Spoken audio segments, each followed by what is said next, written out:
श्यामू एक बहुत ही होनहार विद्यार्थी था। स्कूल से जब घर जाता था, घर पर खाना खाकर तुरंत खेत में जाता था और खेत में अपने पिताजी की मदद करता था। एक दिन पिताजी गांव गए हुए थे। उसने पानी भरने की मशीन चालू की और जब पानी भर गया तो मशीन को बंद करने, स्विच को ऑफ करने गया। जैसे ही स्विच को टच किया, उसे करंट लग गया। रामू गिर गया। आसपास के लोगों ने उसकी मदद की और पिताजी भी तब तक शहर से आ गए। लोग उसको लेकर अस्पताल गए। अस्पताल में रामू 5 दिन तक रहा। किसी तरीके से डॉक्टर ने उसका जीवन तो बचा लिया, लेकिन उसका एक हाथ काटना पड़ा। रामू घर पे उदास बैठा रहता था। पिताजी ने कहा, बेटा स्कूल जाना शुरू करो। रामू ने स्कूल जाना शुरू किया। दोस्त और शिक्षक भी उसकी मदद करने लगे, लेकिन कुछ विद्यार्थी उसे चिढ़ाते थे।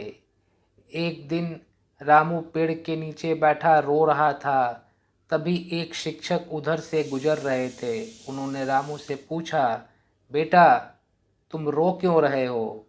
रामू ने कहा, सर मुझे कुछ दोस्त चिढ़ाते हैं, इसलिए मैं कल से स्कूल नहीं आऊँगा।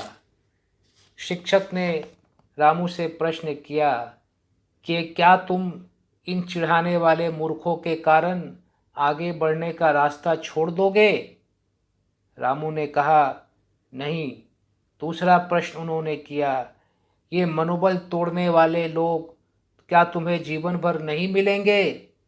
रामू ने कहा, हाँ मिलेंगे। तीसरा प्रश्न किया, बेटा रामू जीवन किसका है, तुम्हारा या तुम्हारे दोस्तों का?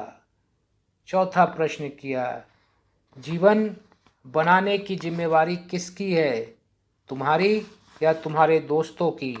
शिक्षक ने आगे प्रश्न किया, बेटा रामू ज़्यादा शक्तिशाली कौन सी शक्ति है, हाथ की शक्ति या मन की शक्ति? रामू ने जवाब दिया, सर मन की शक्ति। और उस दिन के बाद से रामू अपने मन में दोहराता रहा, मेरे मन की शक्ति हाथ की शक्ति से ज़्यादा शक्तिशाली है, मेरे मन की शक्ति हाथ की शक्ति से ज़्यादा शक्तिशाली है। रामू की अब एक ही इच्छा थी, किसी भी तरह इन 2 हाथ वाले बच्चों से मुझे आगे निकलना है। और वो ज़्यादा मेहनत करने लगा और जीवन में काफ़ी आगे बढ़ा।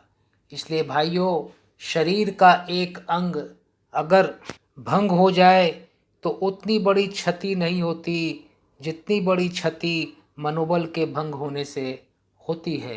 मनोबल की दृढ़ता सफलता का केंद्र बिंदु है और मनोबल के इस सत्य को जानना ही जीवन में विजेता बनने का रहस्य है। धन्यवाद।